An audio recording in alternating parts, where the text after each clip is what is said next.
तो लोगों को सुना आपने जो बता रहे हैं कि राजस्थान में इस वक्त माहौल क्या चल रहा है।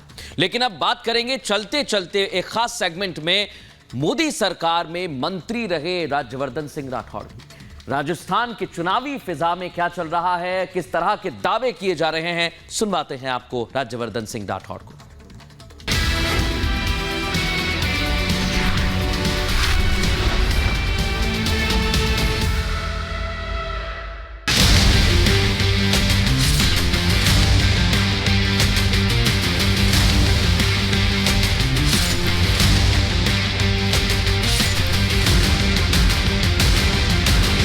सो much for speaking to us. Rajvardhan ji, सबसे पहला सवाल, जब आलाकमान ने आपको चुना इस असेंबली कॉन्स्टिट्यूंसी के लिए तो कई लोग के जहन में ये सवाल था कि एमपी से एमएलए एक तरह का डिमोशन होता है, लेकिन आप हमेशा से कहते आए हैं कि ये मेरी मदरलैंड है, ये मेरी मातृभूमि है। आपने कैसे लिया इस डिसीजन को? और ये ज्योग्राफिक एरिया कम होना डिमोशन कैसे हो सकता है जब रिस्पॉन्सिबिलिटी बढ़ जाए। और रिस्पॉन्सिबिलिटी कैसे बढ़ती है?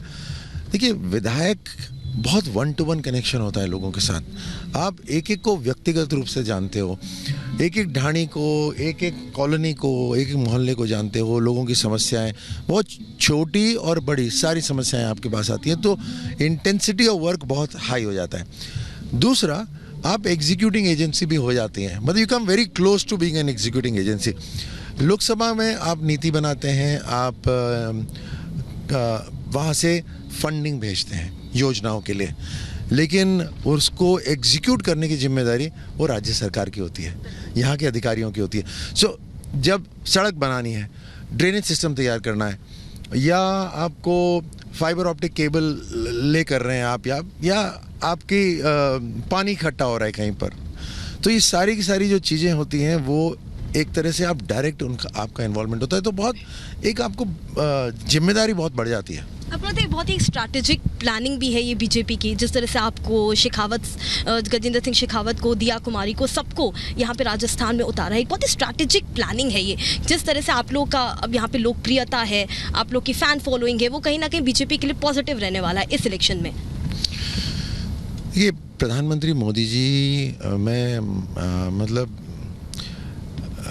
बहुत ही प्रभावित हूँ कि वो एडमिनिस्ट्रेशन भी बहुत ज़बरदस्त करते हैं।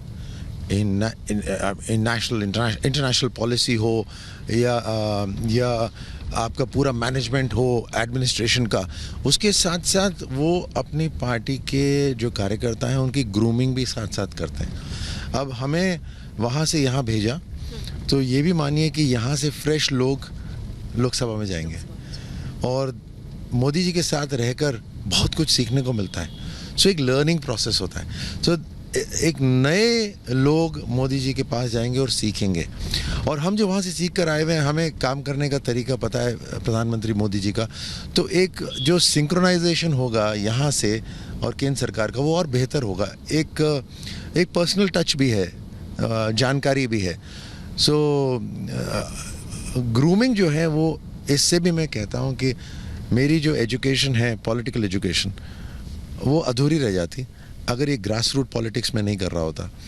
तो अब लिटरली मैं ग्रास रूट पॉलिटिक्स में आया हूँ, तो मुझे जो राजनीति इस लेवल पर होती है वो भी समझने की बहुत ज़रूरी है। बिकॉज आखिरकार हम अगर जनता की सेवा में हैं, तो जनता से डायरेक्ट मिलाप और किस तरह का यहाँ दबाव रहता है उनकी समस्याओं के समाधान करने का, वो सीधे सीधे देखने और महसूस करने का अवसर मिलता है। हालांकि आप यहाँ से हैं, आप यहाँ पे एमपी रहते रहते भी आप अपने क्षेत्र में लगातार आते रहते हैं, लेकिन जब पहली बार आपने सभा शुरू की जॉबनेर में, जिस तरह का आपने रिस्पांस देखा, राजपाल सिंह शेखावत के कुछ सपोर्टर्स थे, उनकी एक नाराज़गी थी, बैकलैश आपको सहना पड़ा, वो तमाम चीज़ें अब मैनेज हो गई हैं? जो स्थिति 1 महीना पहले थी वो अभी हैंडल कर ली है, या फिर लगता है कि उसका कहीं ना कहीं थोड़ा सा खामियाजा रहेगा? नहीं, वो तो पूरी तरह से जो हमारे पार्टी के कार्यकर्ता हैं पूरी तरह से साथ में चुनाव में। देखिए, वो शुरुआती दिन थे मेरा टिकट तो सबसे पहले अनाउंस हुआ था, बिल्कुल शुरुआती दिन थे, और हर व्यक्ति मशीन थोड़ी ना होता है, तो कुछ इमोशंस तो होते हैं।